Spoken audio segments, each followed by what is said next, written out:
하나님 말씀 예레미야 32장 1절부터 5절에 15절 말씀입니다. 예레미야 32장 1절부터 15절의 말씀, 구약 성경 1103페이지가 되겠습니다. 32장 1절부터 15절 말씀을 봉독합니다.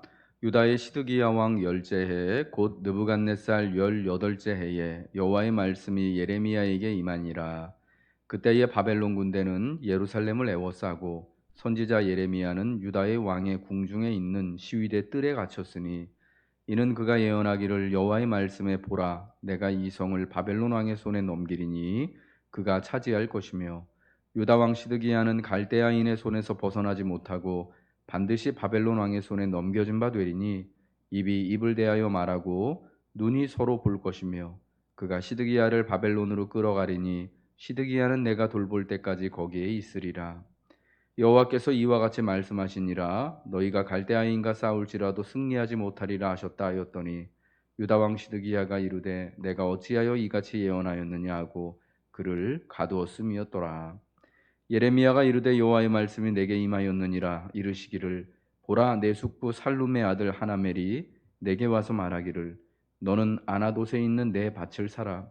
이 기업을 물을 권리가 내게 있느니라 하리라 하시더니 여호와의 말씀과 같이 나의 숙부의 아들 하나멜이 시위대 뜰 안에 나에게 와서 이르되 청하노니 너는 베냐민 땅 아나돗에 있는 나의 밭을 사라. 기업의 상속권이 내게 있고 물을 권리가 내게 있으니 너를 위하여 사라 하는지라. 내가 이것이 여호와의 말씀인 줄 알았으므로 내 숙부의 아들 하나멜의 아나돗에 있는 밭을 사는데 은 17세겔을 달아주되 증서를 써서 봉인하고 증인을 세우고 은을 저울에 달아주고 법과 규례대로 봉인하고 봉인하지 아니한 매매 증서를 내가 가지고 나의 숙부의 아들 하나멜과 매매 증서의 인친 증인 앞과 시위대 뜰에 앉아 있는 유다 모든 사람 앞에서 그 매매 증서를 마세야의 손자 네리야의 아들 바룩에게 붙이며 그들의 앞에서 바룩에 명령하여 이르되 만군의 여호와 이스라엘의 하나님께서 이와 같이 말씀하시기를 너는 이 증서 곧 봉인하고 봉인하지 않은 매매 증서를 가지고 토기에 담아 오랫동안 보존하게 하라. 만군의 여호와 이스라엘의 하나님께서 이와 같이 말씀하시니라. 사람이 이 땅에서 집과 밭과 포도원을 다시 사게 되리라 하셨다 하니라. 아멘. 예레미야 32장의 말씀을 오늘 우리가 함께 봅니다. 하나님께서 예레미야로 하여금 아나돗 땅에 있는 사촌 하나멜의 밭을 사라는 그러한 말씀을 주고 있습니다. 이때가 유다의 시드기야 왕 열째 해 10년이 되는 해였습니다.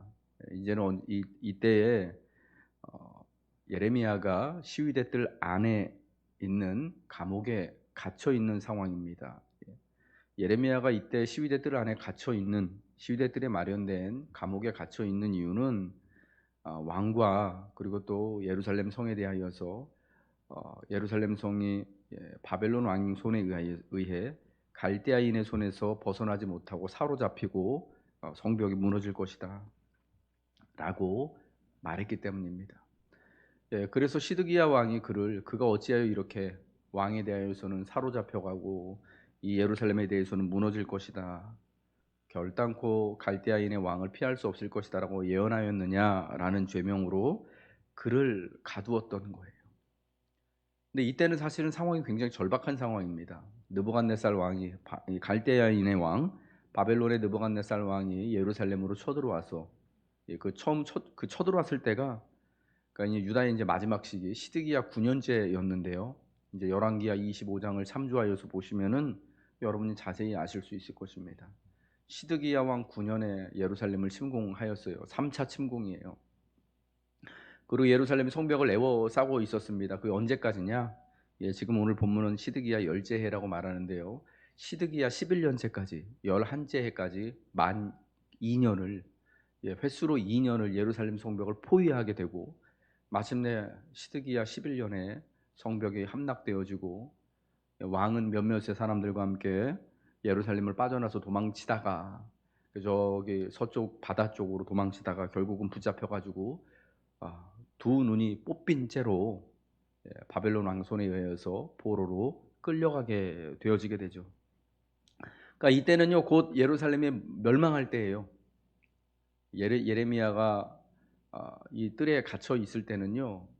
그래서 이 아나돗에 있는 밭을 사게 될 때는 이미 곧 얼마 안 있으면 나라가 망할 그런 시기입니다. 사실은 예레미야가 나라의 예루살렘의 멸망의 예언을 하고 왕도 사로잡혀 갈 것입니다. 그래서 바벨론의 왕의 앞에 서서 눈과 눈을 보고 입이 입을 대하여 말하게 될 것입니다라고 이 예언을 하는데, 사실은 누가 보더라도 이제 더는 유다에는 소망이 없는 사실은 그런 상황이 있는 때입니다. 그런데 누가 보더라도 뻔하게 이제 바벨론에 의하여서 이 멸망당하게 될 것을, 질 것을 누가 보더라도 뻔히 알고 있는 그런 상황이지만, 시드기야와 남아 있는 유다의 사람들이 그 예언을 싫어했던 이유가 뭐냐? 예. 그럼에도 그 말들이 자기들은 정말 듣기 싫었던 그런 말씀이었기 때문이죠.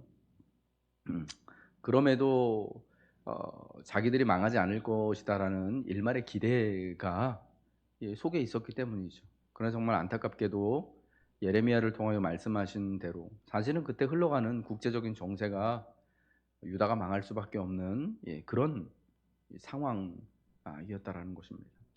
사실은 유다가 망하는 상황은요 누가 보더라도 상식적인 그런 상황이었습니다.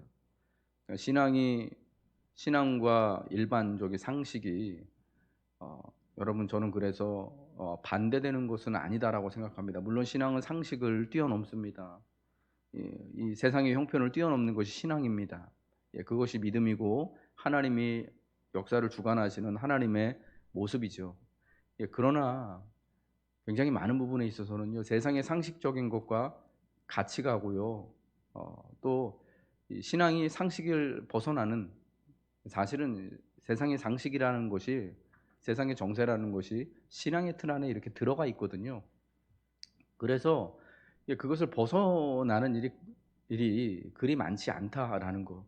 그래서 믿는 사람들은요 사실은 어떤 면에서 보면은 상식적이어야 하고요, 좀 더 세상을 올바르게 보고 지혜롭게 판단할 수 있는 모습이 분명히 있어야 한다라는 것입니다.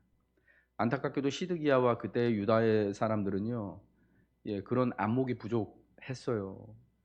사실은 뻔히 알고 있으면서도 그것을 받아들이고 믿고 싶지가 않았던 거죠. 이 시위대 뜰에 갇혀 있는, 시위대 감옥에 갇혀 있는 예레미야도 사실은 개인적으로 종말을 준비하고 있습니다. 마지막 때가 다가온 것을 잘 알고 있습니다. 그런데 그때에 자기의 사촌인 숙부 살룸의 아들 하나멜이 그 시위대 감옥에 갇혀 있는 예레미야를 찾아옵니다. 그리고 아나돗에 있는 자기 밭을 사라고 합니다. 자기의 기업을 물러달라고 하는 것이죠. 근데 이것을요 예레미야가 어떻게 받아들이느냐? 오늘 본문 6절에 보니까, 아니 8절에 보니까 이것이 여호와의 말씀인 줄로 예레미야가 받아들였다라는 것입니다. 그러니까 이걸 왜 여호와의 말씀으로 받아들였느냐라는 것이 이제 9절부터의 말씀으로 나오는 것이죠.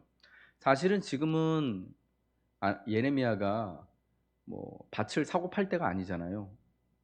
지금 나라는 곧 망하게 생겼고, 자기 자신도 지금 그 바른 예언을 했다가 시위대들에 갇혀서 언제 죽을지 모르는 국가적인 종말과 개인적인 종말을 곧 맞이하고 있는 그런 상황인데, 이런 상황에서 당신이 내 기업 물을 사람이니까 와서 내 밭을 사라, 고향 땅에 있는 아나돗에 있는 밭을 사라라고 할 때 이걸 어떻게 살 수가 있겠어요? 왜냐하면 이거 지금 사봤자 사실은 그 땅에 대한 권리를 주장할 수 없는 상황이 되게 뻔하거든요. 바벨론이 침공하여서 이제 모든 땅을 다 빼앗기게 된다면은 이거 내 땅입니다라고 말할 권리 근거도 없어지게 되고요. 미처 그 땅을 소유하고 또 그 땅을 뭐 농사를 짓는다든지 매매한다든지 일을 하기 전에 자기 자신이 죽어버린다면은, 그리고 이걸 또 남길 후사가 없다면은 이건 뭐 지금 돈 주고 사봤자 아무 필요가 없는 것이잖아요. 마치 지금 주식이 막 엄청나게 폭락하고 있는 장에 "야 조금 있으면 이거 올라갈 거야."라고 하면서 "이거 사. 곧 망할 회사 주식을 사라는 거하고 똑같은 거예요. 지금 우리나라 항공사들 중에 특별히 그 저가항공사 이스타항공 굉장히 어렵잖아요. 부도나게 생겼잖아요. 그 회사 주식 사라고 하는 거하고 똑같은 겁니다. 그런데 예레미야는 이것이 하나님의 말씀인 줄 알고 자기 사촌에게서 그 아나돗에 있는 그 밭을 사는 거예요. 그래서 사면서 그 밭을 사는 데 있어서 그때 인제 밭을 사고 파는 매매하는 모든 절차를 지키는 겁니다. 은 17세겔을 달아 주고 그 매매 증서를 같이 씁니다. 봉인하여서 법과 규례대로 봉인하고 봉인하지 아니한 매매 증서를 내가 가지고 봉인한 매매 증서는요.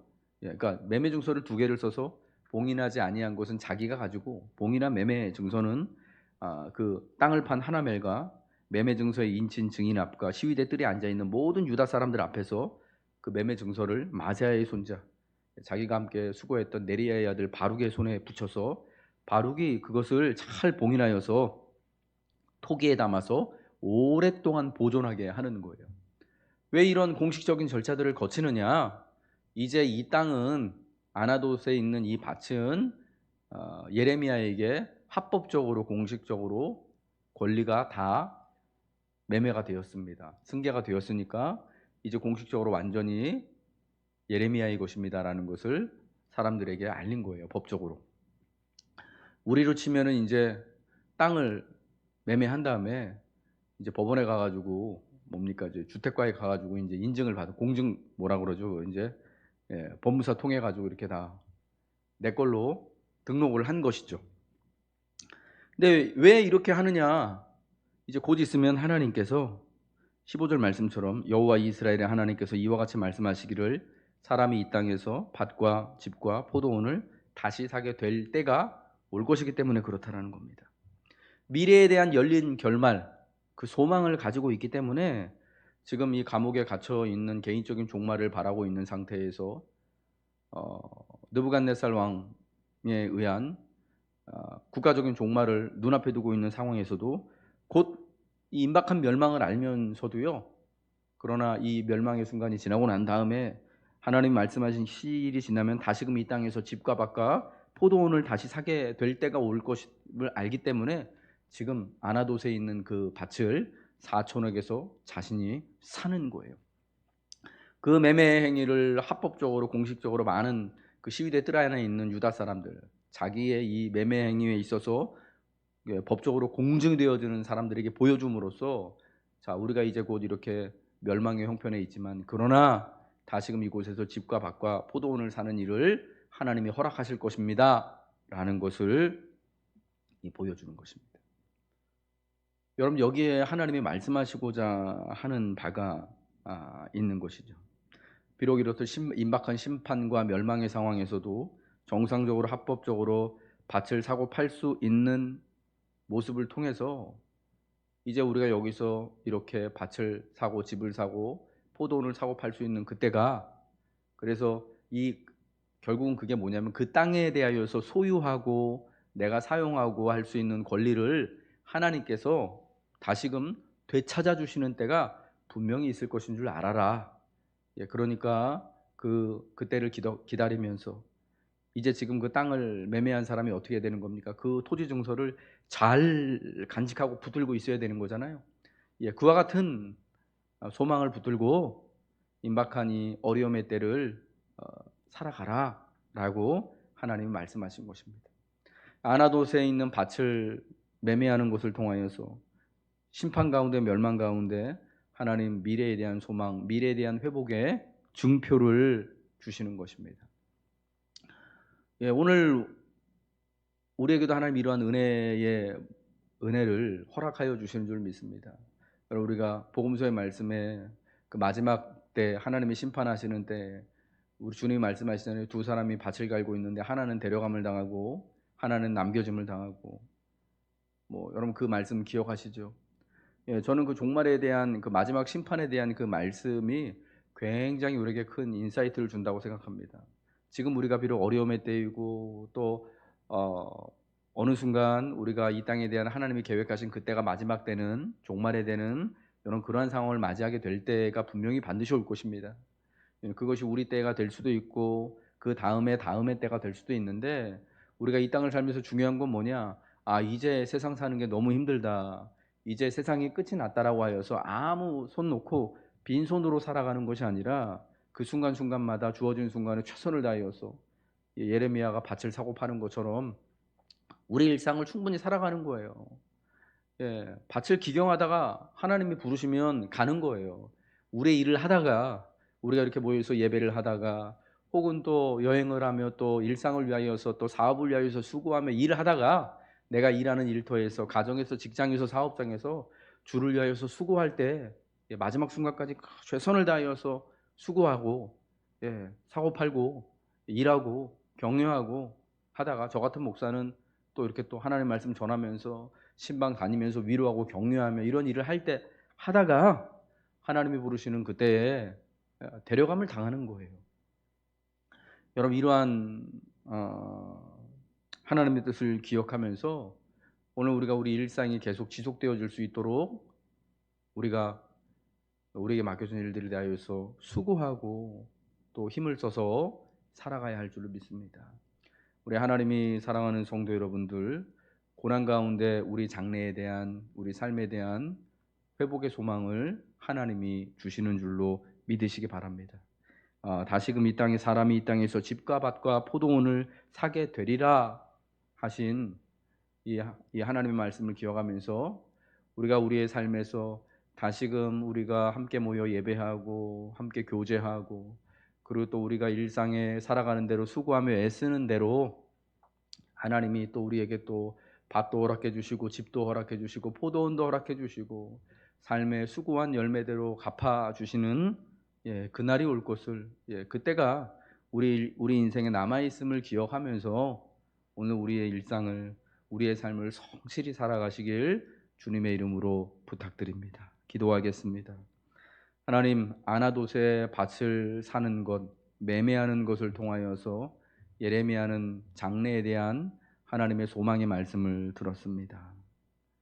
이 증서를 봉인하지 않은 매매 증서를 가지고 토기에 담아 오랫동안 보존하는 것을 통하여서 다시금 이 땅에서 사람이 집과 밭과 포도원을 다시 사게 되고 매매하게 되고 일구게 되고 살아가게 될 것을 말씀하셨습니다.